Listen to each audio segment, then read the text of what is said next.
What's happening? Yay! Nothing's happening. Nothing never happens. Nothing ever happens. I was trying to say. Yay! Welcome back to another episode of our podcast where nothing ever happens. Nothing. Your message to me, basically saying she doesn't have to go, she doesn't want to, in reference to my other half, who I've evacuated from the room. Well, it was. She does have to go because she's rapping things and making noises. Got it. Well, just before I started it off, I heard, right then, I'll go then, shall I? I was like, she doesn't have to if she doesn't want to. I mean, it's not going to be exactly scintillating conversation that we're having, but, you know, there's no banishment implied. It's because I've given her the wave, got the hand up. No more from this. How the devil are you, good sir? I'm very good, thank you, mate. Are you? How are you? I'm good. I've got my annual bottle of Glenfiddich that I am going through. I treat myself to a bottle of the good stuff every year. So yeah, it's. Must be good. Is it treating you well? It's how can I put this nicely? It is warming my proverbial cockles. It's growing hair in places where civilizations must not thrive. I've now got hair on my teeth, which isn't true. I just thought it'd be funny. I got this as well that came through the post today. Oh, very nice. £5. How good's that? Nice. £5. But yeah, the festive season is upon us. Do you have all of your presents wrapped? Have you written your letter to Santa Claus? Yes. I asked him to wrap my presents because they remain unwrapped. See, this is probably, I was saying to Beck, this is the worst year I've had in terms of organisation around Christmas. I've purchased a load of stuff about a month before, got myself into the state of feeling ahead, and then I've left it for about, what are we now, 3 days off or something like that? Yeah, 3 days off, yeah. I'm nowhere near complete in anything. I love it. Like I've got a similar thing. I ordered my stuff a millennia ago, but because of all of the strikes and stuff, it's just not arrived. It's just not here. No. It's just not here. I've heard of people it's like Amazon and stuff like that. They're getting deliveries and photos because now you have to take the photo and a reference number to say that they've been there. They're getting those, but the parcel isn't where they've said they've been, or anything like that. People have just been like, "Where's our stuff that's been delivered?" I got a similar thing. I got one from Littlewoods the other day. I got one of the packages through, but it was novelty sweets, so it's like it wasn't anything cool, you know. And the card there as well. Angel's here. Hello, Angel. Happy holidays to you as well. Lovely to see you. Hope you're all keeping well across the pond. And I bet it's especially cold where she is. Is this in the comments? Yeah, yeah. No, it's in the comments. Can you not see them? No. Oh. That sucks to be you. I'm no longer doing this with anyone. I've probably updated a setting wrong somewhere.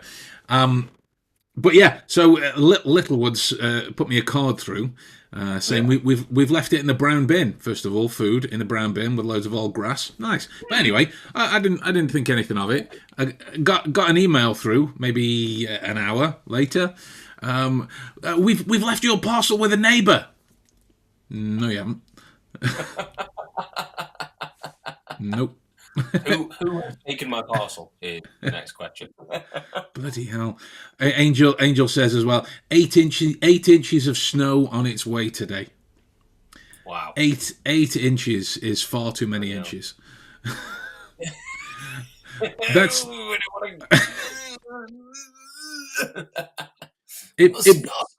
it brings.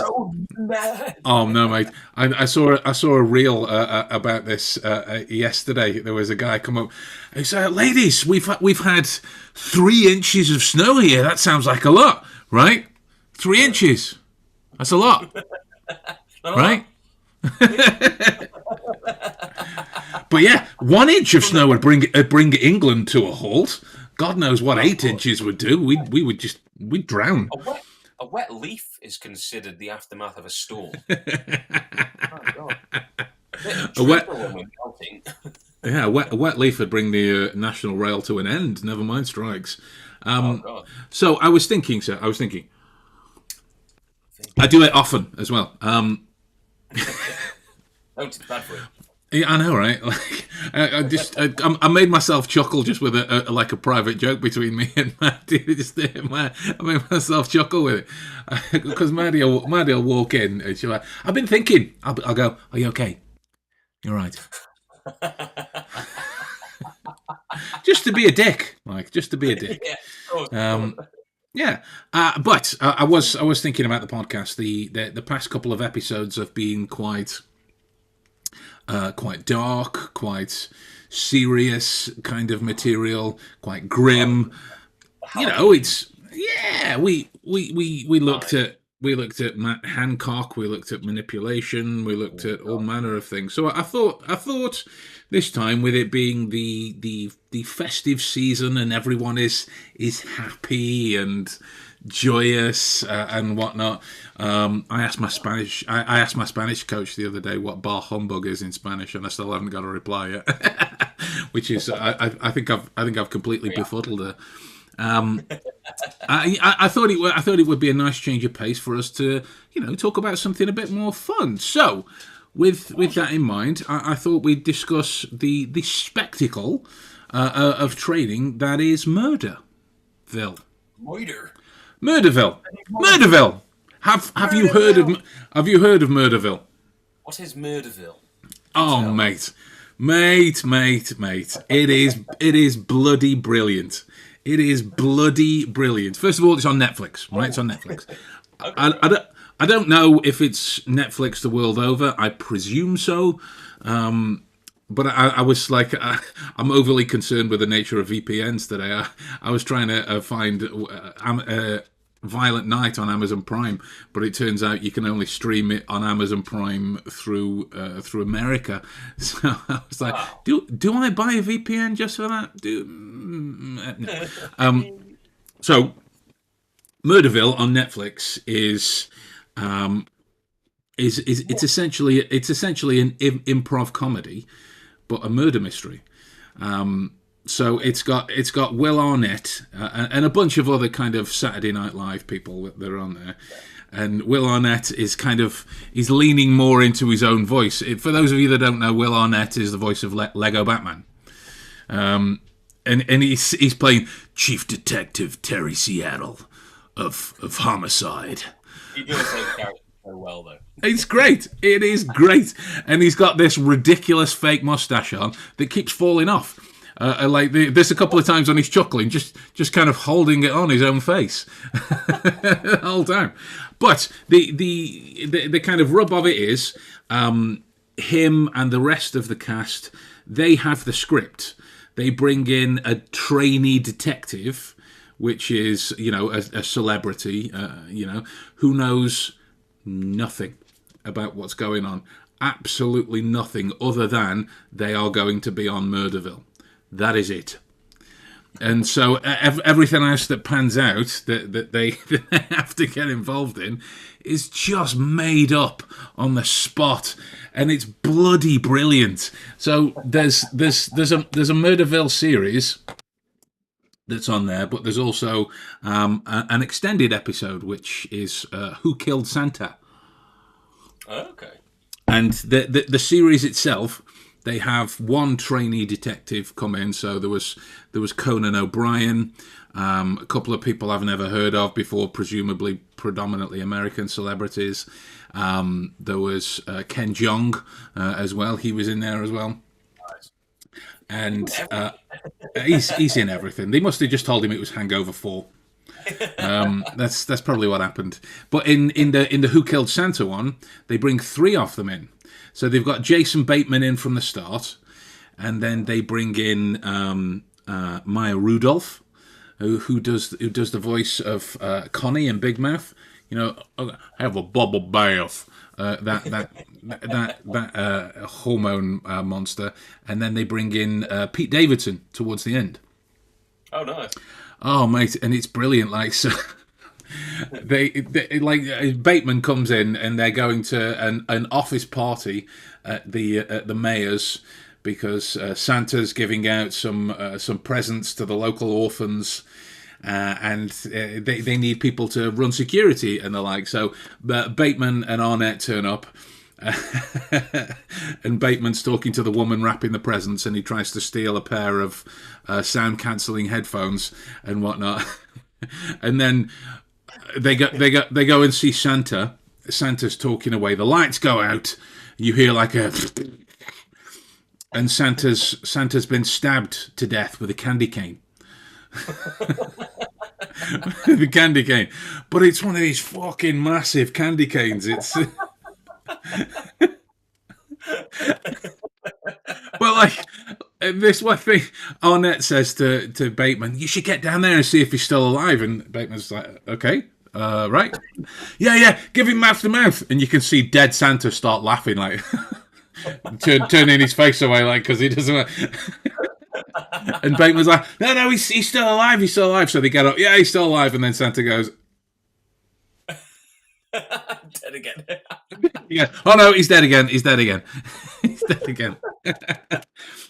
But my whole point in bringing up this kind of stuff is to be able to practice critical thinking around a problem, critical thinking around some kind of a riddle of sorts, yeah. which essentially it is. Predominantly, when you look at applications towards real life, it's with it's with stress, it's with emotions running high. If you're in the right kind of job role, then you're dealing with some awful material, and you're having to talk to some awful people, go into some awful settings. That's the kind of negative side of emotional qualities becoming antagonistic to clear reasoning. However, when you're rolling around on the floor belly laughing because of what's happening, but you've still got to solve a murder. Like the candy cane itself, though it was massive, had apparently been filed down by somebody licking it that much. So the guys were like, "So we know the killer likes mint. Right, we know the killer likes mint. Write that down." This is great. This is bloody brilliant stuff. And so I found it to be like a kind of really joyous test, to see if you could pay attention whilst laughing, whilst having a good time, whilst enjoying some kind of comedy and whatnot. Have you heard of Murderville before? I've never heard of Murderville before, but I like the idea. I like the concept because it reminds me of. Was it Whose Line Is It Anyway? Is that like Whose Line Is It Anyway? Yes, bloody love that show. Like murder-esque sort of task going on there, a bit like an escape room, I suppose. Yeah, in a similar sort of vein. But my question is for you, like, do you think like? Going into, because you can have these different types of environments which apply to sort of like set up murder mysteries, that kind of thing. You think you function better if you're, it's a comical kind of thing. So I suppose, I don't know, but I relate to comedy more than I would do a serious situation because you're engaged more, everything's firing, that kind of thing. I suppose in a more serious situation, I suppose you are purposely focusing, but like, if you're getting into the themes of if it's meant to be dramatic and what have you, in a kind of like sort of murder mystery night, your usual one where it's not supposed to be funny and it's supposed to be, you need to find the killer, you need to suspect this. Do you think you'd function better in a scenario where you were sort of like being, manipulated to laugh? Me, I think I would function less so. Because like there's been moments like when we've been involved in something predominantly at the place where we used to work, and it's just been raucous, belly crying laughter. I couldn't tell you what planet I was on, let alone what people were doing. I mean, look at when we can talk about this now because nobody knows where we worked. But like, think about the kind of Flora's Lava games we used to play. Oh yeah. Absolutely ridiculous. And that's because I think and this is only me speculating based on the kind of fundamental neuroscientific knowledge that I have. It's purely speculative at this stage. I think well, at least this is the way it feels, is that there is an implication of relaxing, an implication of a lack of focus when you're laughing. Right, when there is whether it boils down to the kind of freeze, flight, and fight. I don't perceive any threat, so I could relax. Whereas if you're in a tense environment, you might be experiencing tension, negativity, anger, stress, crying, hostility, whatever it is. But there's no cognitive moment for you to go, I'm just going to enjoy this. Because there's like, I am experiencing whatever kind of negative shit that I'm going through, but I'm also, I have to remain present, because if I don't, then this negativity could spiral out of control and hurt me or those I'm with in some way. So like, I reckon that with the laughter side of it, that's more of a challenge. That's look at the, I mean, we could call it back. Look at the nature of manipulation and the like. How many, let's call them entertainers, not necessarily comedians, how many entertainers over the past, I don't know, 2-3 decades, let's say 3 decades. How many entertainers over the past 3 decades have we as the general public kind of sat back and gone, yeah, I love that person on TV, or I love their presented, or I love their comedy, or I love their music, or I love their acting, or whatever it is. And then like a couple of months later during some scandal, it's like, holy shit, they were a paedophile or something. Yeah. That's very more often than it should. Right. It does. It does. I mean, if you think, go on. If you going back to, like, I know we said we wouldn't talk about the dark and dredginess and dreariness of Matt Hancock, but what got me in the situation with people on Facebook sort of suddenly saying like, oh, he's okay now, like, that we can sort of see him as a human, and you can see he made a mistake and that kind of thing, and it seemed to stem from because it was funny watching him crawl around in bugs and getting, having the shit scared out of him, or putting through these horrendous tasks and whatnot. And I suppose the humour of that kind of, in a way, melted the darker aspects of his character, and all the shit that he pulled during COVID. That seems to sort of like get covered up a little bit, I suppose. Exactly. Like maybe it puts a filter on. Maybe put something else on.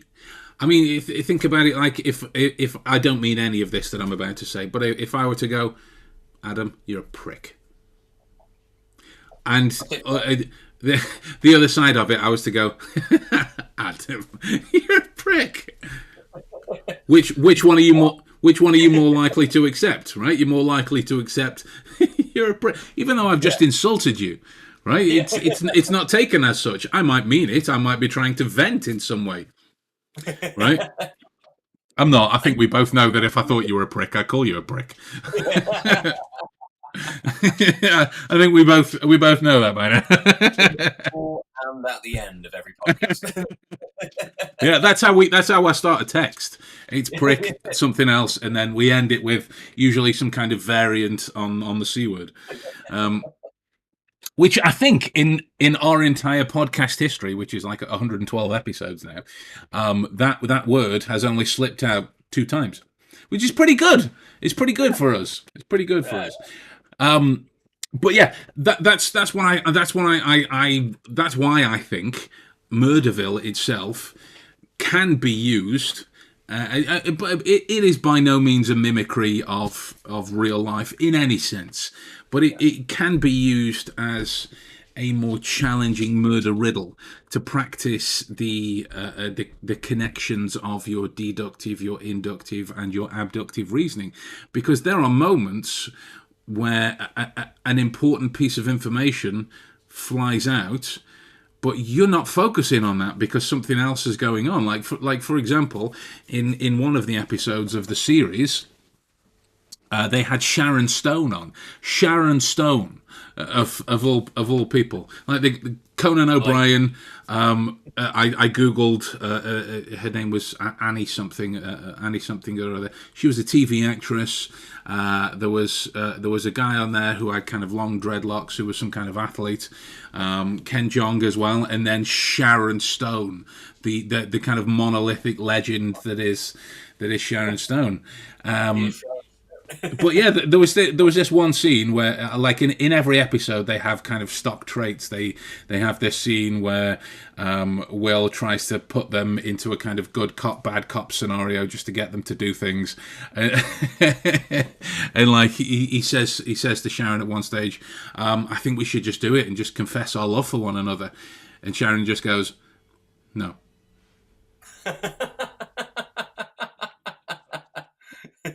And like other people played a bit about it. Like in Kumail Nanjiani's episode, there was this thing where you were trying to get him to walk like a cool guy and whatnot like this, but Kumail really didn't want to do it, but he ended up doing it in the end. But instead, Sharon Stone just went no, and you could see Will think, yeah, I'm not going to ask Sharon to do that again. Not going to do it.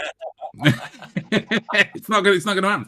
But the point I was trying to make in Sharon Stone's episode, they go undercover as they being her and Will Arnett. They go undercover as doctors about to perform a surgery because one of the suspects is an anesthesiologist. Okay. So spoilers is something, because I'm going to talk about one of the pieces of evidence that popped up. And it's kind of a contrived scenario where Will and Sharon have to perform the operation themselves, and like the corpse ends up bleeding out on the table. They're trying to scoop it up with a takeaway cup and whatnot. It's getting, for some reason, Sharon Stone's got a German accent as well at the time. Don't know why. I mean, it was kind of weird because with the German accent and the short blondish hair that she's got, she looks a little like Ava Braun. Which is weird, but in those moments where you're looking at them fumbling around and bleeding and panicking and whatnot, there is evidence going on around. There is evidence, important evidence going on around. So if you're concentrating on the kind of what's the kind of comedy? What's the word I need? Slapstick. Slapstick-esque nature of what's happening. You're gonna miss everything else that's going on around you. Like. You've been to Blackpool, I don't know, twice now, is it? Or is it 3 times? Yeah, for the convention. I think. Oh yeah, I should have specified. You've just been to Blackpool, haven't you? Only twice. The magic convention. It's hilarious. Yeah. Yeah. So the point that I'm getting at is you've seen magicians other than me in real life. Yeah. Yeah. If their trick relies on sleight of hand or something along the nature of mechanicry, and I'm including sleight of hand in the nature of mechanics with gimmicks in that way as well, where all that kind of happens invisibly, then they have to be engaging, they have to be funny, they have to be distracting, they have to be misdirecting in that way. If the trick is supposed to be an awesome trick, if the trick is supposed to be like an impossible puzzle to solve, they'll go, watch, and make everybody focus on the beat, on the moment, because joy, laughter, entertainment, happiness, whatever you want to call it, it's got that implication of relaxation. How many people do you know? Let's kind of skirt back to something negative, because I think that's where we kind of fit. We make a mockery of the negative, right? How many people do you know who have complained about their partners cheating on them or possibly cheating on them? Oh, I mean, like, well, there's enough. Yeah. I think is the right answer. I was going to bring a certain case, but I won't. My ex. Oh, right. I wasn't going to go down that path, but there was another couple I was thinking of. But let me send you a private message just to see if I know what you're on about. Just about to sort of yap my mouth, but then Yeah. Okay. Yeah. That was a funny one. That was a funny one. That because it was ongoing, right? Absolutely. It was ongoing. And you were definitely sort of like hearing a completely different side via text to what you were hearing from other person in person. So you got all the serious malarkey of them versus the actuality, which was like, oh no. I'll try and pop that in screen. Jennifer with the compliments. Hello, handsomes. Hey. But the point I'm making with that is, do you think that how can I phrase this without being very detailed? Do you think that? Oh, I think we absolutely should, and we should message them. Do you think that she would have been as forgiving, as unaware, as insert any synonym related word, adjective here, as she was, if he wasn't as humorous, if he wasn't as flirtatious, if he wasn't as social and as pleasant? I suppose take the charm away, and really, you sort of your 9 lives would be up pretty fast. Well, you wouldn't have 9, would you? For a start, he must have had 1 million. No, he'd burn through those 9 lives like that. They'd be done. They would be. It was comical. Like the way it kind of felt like from the outset, and you agree with me or disagree with me, is he would make some kind of a mistake. It would be potentially resolved, and it was like he went, "Oh, I've got away with that one. Time to try another." Oh yeah, absolutely. Kind of like tragic. Okay, so you've got away with that now. All right, you've made your mistakes. Are you done? Absolutely, learned my lesson. I will never be doing this again. I see life, and oh no! But why have you done that, mate? I don't know. The level of drama, and then you'd be like, "Is that all solved now?" Yeah, that's all wrapped up now. I can move on with my life. Back inside this other woman. Oh no! What have you done? I've tripped and fallen accidentally. Yeah, wasn't my fault. Wasn't my fault. I swear. Kind of was though. Kind of was. That's what children do. Jennifer says they need boundaries. They do. They most assuredly do.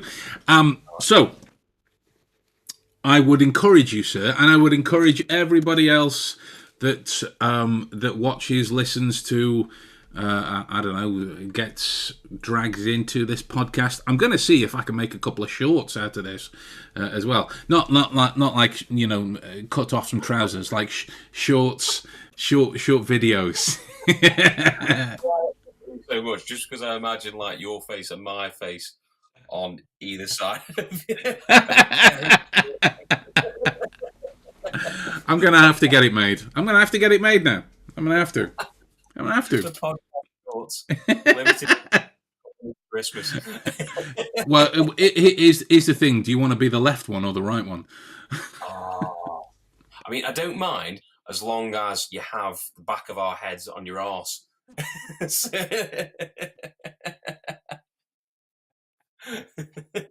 happening. It's happening. That's the thing. That's the thing that's going to be done. Or just have my face on the back part where you would pass wind and cut the hole through my mouth. It could just be like I'm talking. You like this at the back.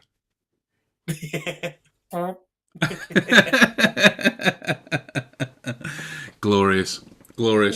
I mean, to that end, there is a TikTok channel that I found called Only Farts. A kind of a parody of OnlyFans, but it's Only Farts. Anyway, I'm getting away from the point. Murderville is a great practice session for critical thinking, for rational problem solving. Let's be fair. Let's call a spade a spade. They're very basic problems. They're very fundamental riddles. But the challenge is to pay attention during the comedy. The challenge is to pay attention during the kind of fallout and whatnot. Like during the Who Killed Santa one, there is Jason Bateman, Maya Rudolph, and Will Arnett sat behind the corpse of Santa after he's been stabbed, and because Santa still needs to talk to the orphans about how they're going to get their presents and whatnot, and it's still critical information to the case is happening through this time, but Jason Bateman's reached round from behind the chair to kind of do his mouth and talk over the top and whatnot. And then halfway through, Will's like, "It's not working, switch." But Bateman's doing like "Hi kids, I'm a normal middle class American kind of fellow," with that kind of thing. But like then Maya Rudolph takes over. She just stands by the guy, like doing this, but with the voice like, "Oh my God, do you like TikTok? I've seen TikTok. Do you like TikTok?" You're like, "What's happened to Santa? That's quite the change. What? What's going on?" Bipolar. Yeah, he must be. Or what is it? DID, dissociative identity disorder. From Split, it must be. That's the only possible reason. He's gonna rip his shirt off. And have you ever seen an episode of Will and Grace? I probably have at some point. Well, that's the only place I know the guy that plays Santa from. It's the only place. He is Jack in Will and Grace, the mega gay guy of the group, the kind of the Optimus Prime of the gay cast within Will and Grace. But he's just sat there laughing his bollocks off the whole time. You're like, you're supposed to be dead, and then Will's in the background chuckling, holding his moustache onto his face. It's brilliant. But go on, sorry. I was just going to say, like, in a way, the concept, you could find similarities to that every day of every like sort of like everyday encounter you have with a group of people sometimes, where you'd be talking, you might know them, that kind of thing. You're comfortable enough for certain things to happen and mention when those things happen, and suddenly it does happen, and someone says, "There's someone farted." And then it's not just a case of like finding out who, has there been a fart? There's been a fart. It's just figuring out who did the fart and where we used to work. Who done it? Yeah. Who done it? And it used to be hilarious, didn't it? You'd just be like, well, such and such, he's definitely been, he's got a look on his face that says he did the fart. Or she sat there for ages looking a bit sort of like, that was, mate. That was the thing. Was you could always tell when it was the women, because the guys would just kind of try and be all nonchalant about the whole thing, whereas the women would kind of bury their head into their neck, go bright red, and just forcibly not look at you.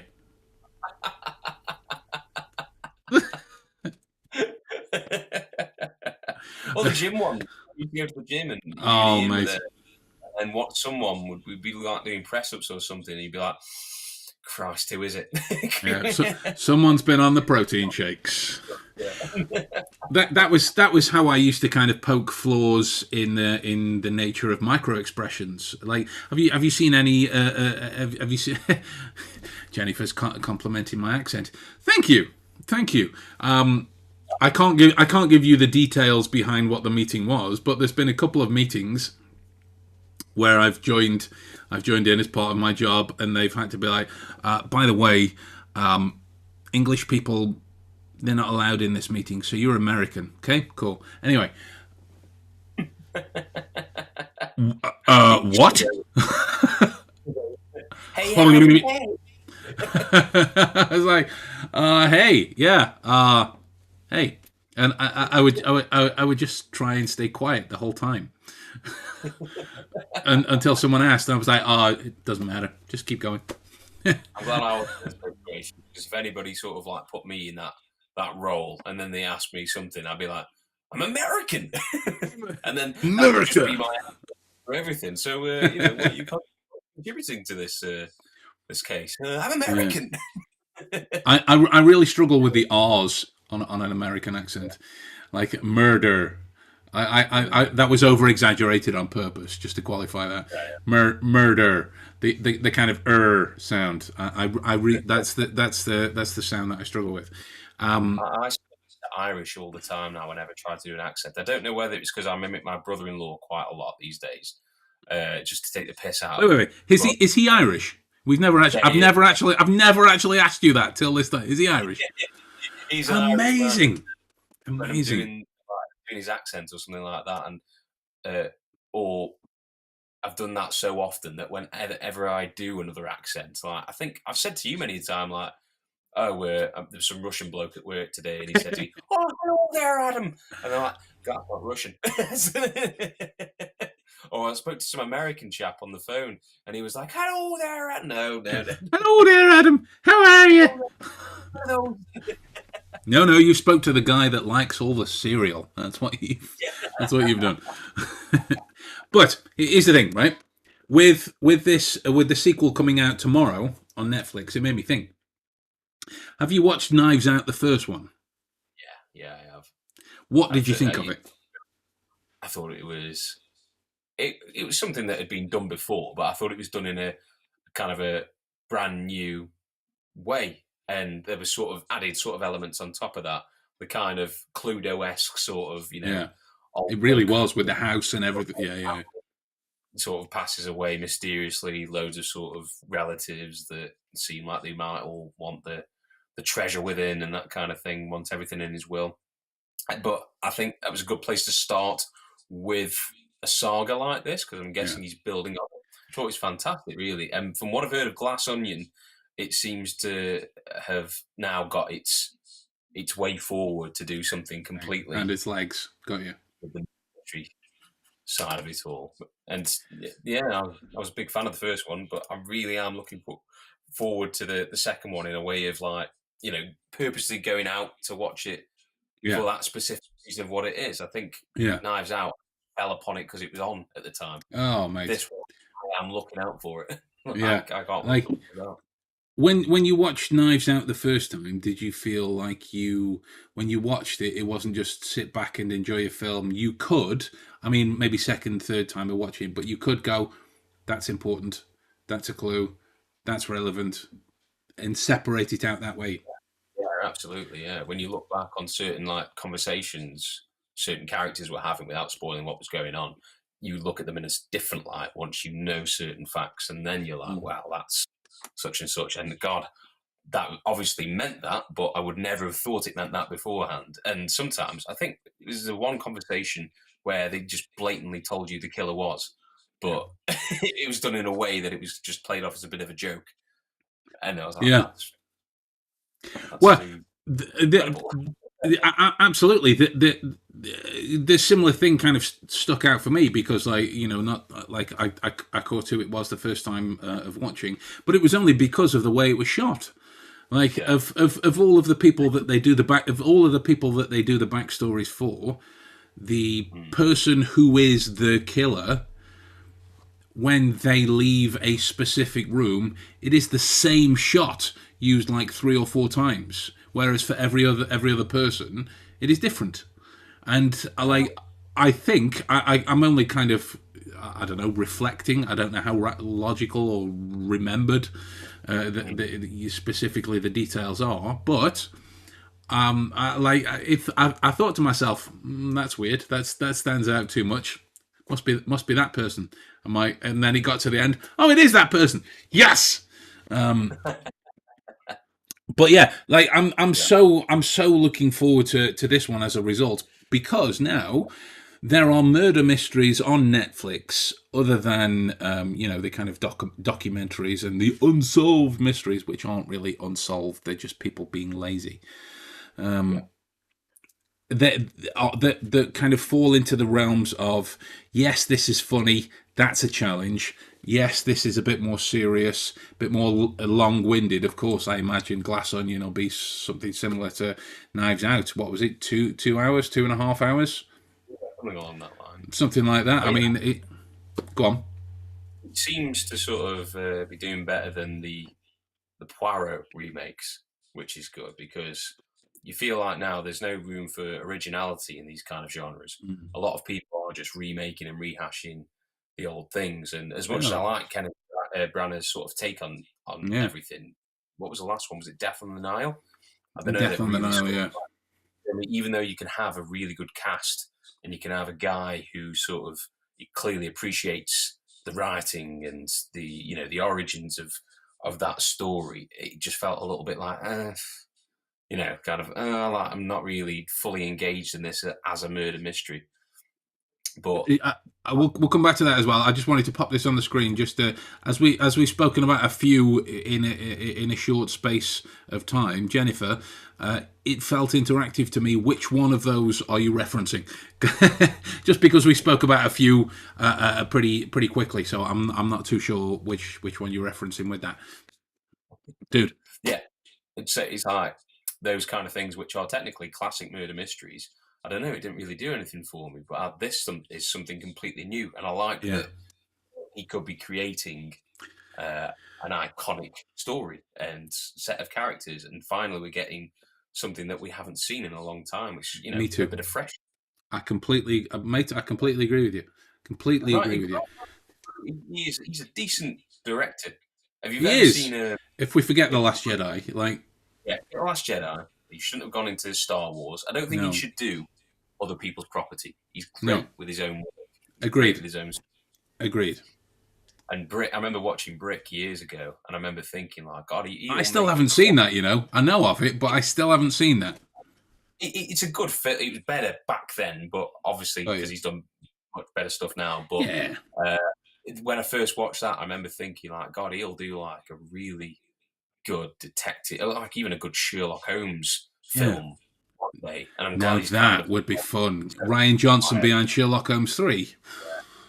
Oh my! Hey, goodness. Come on. Yeah. There was a thing that popped up for me when talking about Glass Onion. They'll remain nameless, but some people that I saw in the real world were like, what do you think now about Daniel Craig's character in Glass Onion? It's like, what? Well, he's queer. And? I like this sort of impact. that means nothing. That means nothing. I mean, let me backtrack. That's great for representation, but in terms of his capability as a detective, that means nothing. That means nothing at all. What? Okay, cool.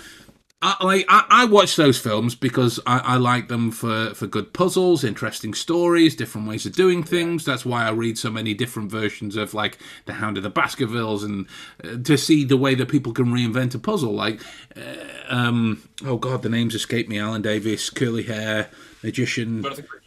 Thank you, Jonathan Creek. The way he would approach the cases that he was brought in on, like a magic trick, because he's used to seeing them in different ways. So like that's the reason I read so many of these. So like when I'm watching Knives Out, Glass Onion, I wouldn't care if Daniel Craig was a scaly kimono dragon with 2 legs and like to ride a unicycle. Like, I don't give a shit. I like the explanation of the mystery. I like the explanation of the story. Like the whole sex element and sexuality and genre gender bending scenario that goes on around there which gender bending is fun to say. It was a term that I saw in a review of Knives Out. I'm still not entirely too sure what it means. I'll be honest with you. It just sounds like it was applicable to the nature of the lone genius detective being this kind of straight white male that enjoys the loner lifestyle and whatnot. I don't give a fuck who it is. It was Pikachu in Detective Pikachu. Like, who cares? Who cares what it is? Still need to watch that. Mate, I rate it quite well. Apparently, don't they? It's Ryan Reynolds being Ryan Reynolds, but as a voiceover. Yeah. There's this one thing that's kind of bled over into, like you've watched a film that much that movie quotes and these kinds of things kind of seep into how you talk or a joke or a remark that you might make around the house and this kind of thing. There's this one point where I don't have anything that I could use as a magnifying glass. This is my 360 camera selfie stick. So let's imagine that there's a, how can you see it that way around? So let's imagine that this is a magnifying glass, and there's one point where Pikachu and the guy that he's walking around with, I forget the character's name. I watched it once when it came out. It was a while ago, but it was the same guy that was in Jurassic World, the second one. Yeah. So and they're talking about the mystery and the kind of twists and turns and whatnot. And then Pikachu starts talking about his affection for coffee whilst he's looking through a magnifying glass going, twisty, very twisty. Like this. And like because of like how much I related to that in terms of coffee and being a fan of puzzles, it kind of pops up around the house. So like even when me and Maddie were talking about it was spaghetti a few weeks ago, we both went twisty, very twisty. It was just the nature of it. But that's the trade-off. That's the trade-off in terms of connection. Like when you look at look at that, I never even noticed that my pinky was out. Like, how posh am I? I'm trying to make an Italian point. When you look at the nature of connection towards information, in that yes, laughter, humor, entertainment has that kind of implication for you to go and relax and miss things because you're not as focused. If you are, by virtue of the situation, whatever it is, more engaged with the details, then those things stick with you. They stick with you. Like, how many random quotes or scenes or whatever it is pop up into your head on a let's call it a weekly basis, to be fair. Oh mate, all the time. Weekly, all the time. Hourly. Right. But that's like because there's the specific moments that kind of stand out. You go, that was funny as fuck. I'm going to remember that. And like, you don't make that kind of conscious decision to go, that was funny as fuck, I'm going to remember that. It's more, I enjoyed that experience. I'm going to keep revivifying that. Look up the term. Not you, everybody else that's listening, and you'll see why the consolidation practice of memory techniques relates towards those kinds of aspects. Yeah. So, dude, do you think that I should go over my technological capabilities to see if I can hook up a Blu-ray player or a DVD player so we can do a live problem-solving situation of the Butt Detective? Oh, fucking yes. I still need to watch the Butt Detective. I've only seen a trailer. Mate, I've had the DVD in my house since Robert sent it to me. Robert John Collins does our music for the show, so if you love the music, go check him out. He's an incredible bloke. Like annoyingly talented. For the new music, I was like, yeah, let's try this. Let's try this. A day later, boom, there you go. Oh, shit. What? So yeah, he sent me the Butt Detective DVD and a manga version of BBC Sherlock, which is great in and of itself. I have read that, but I am yet to watch the Butt Detective because, and I'll be perfectly honest with you, my sense of humour being what it is, I want to sit down and I want to enjoy it. I want to watch it. Like I want to devote I want to devote my attention to it, to make sure that all of the information that's communicated I can enjoy. I don't speak a word of Japanese, other than, no, that's not true. I speak like, I don't know, 3 or 4 words of Japanese. It's all going to be about that. It's got to be the musical toots. The more you eat, the more you toot. What kind of mystery would you set up for the Butt Detective? Oh, it's got to be who did that. Who did that shit? What steaming pile of mystery on the carpet over there? That smear. The skid of the Baskervilles. No, it's got a study in skidders.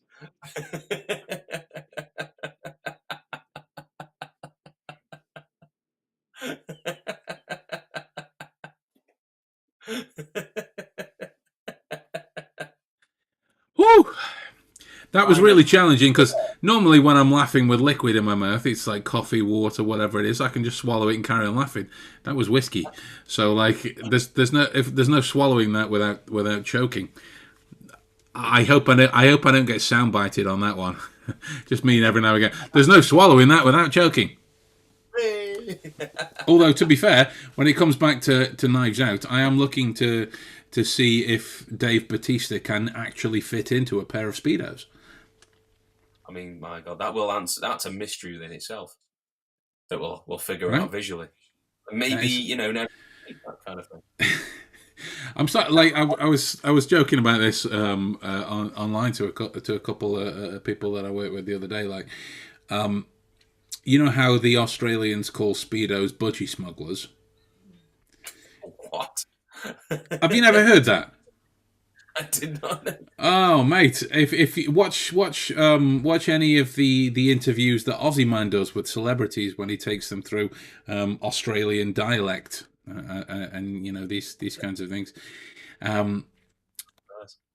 he talks about budgie smugglers for obvious reasons. I'm not going to go into too much phallic detail. A budgie being quite a small bird, being small. You know what I'm talking about. You know what I'm talking about. So it made me think that, like, with Bautista being the kind of guy that he is, would he be wearing owl smugglers? Jesus Christ! I think one was sticking out. I think it'd be a foot out or something. You can see the owl's eye through the hole. So your solemn vow to us now: are you going to go and try and solve all of the murder mysteries on Murderville? Yes. I like it. Yeah. I want to hear your score, and we'll talk about it next time. I know it will be over the Christmas period, but it's not on Christmas and it's not on New Year, so we'll be here. Just to kind of flex this as well. Check this. I recently got a new camera set up, and we can do this. Oh, anticlimax. There we go. Oh, nice.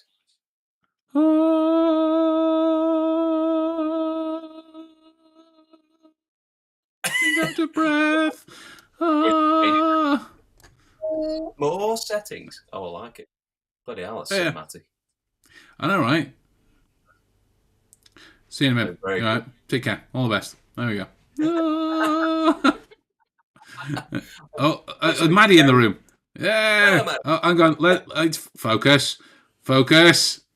She's a Well, blurry colour in the background. Wave, my love, wave! Yay! There we go.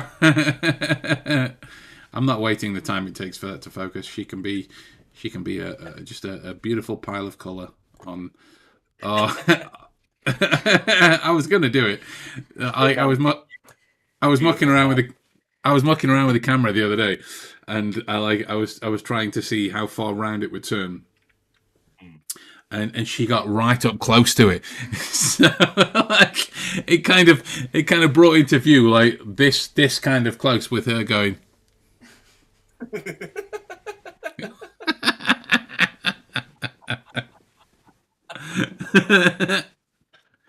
It's great. So with that in mind, guys, we're going to love you and leave you. There is plenty of mysteries for you to be solving, plenty of ways for you to be practicing your problem-solving methods and your emotional control in the face of raucous joy and laughter. Let me know how you get on with The Glass Onion. Let me know how you get on with Murderville. I am currently unbeaten at Murderville. I got them all. Nice. Take that, Pete Davidson.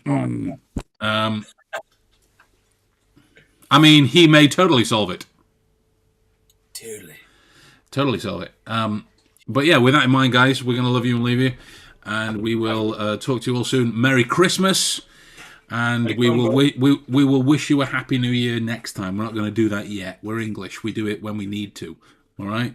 So we'll see you soon.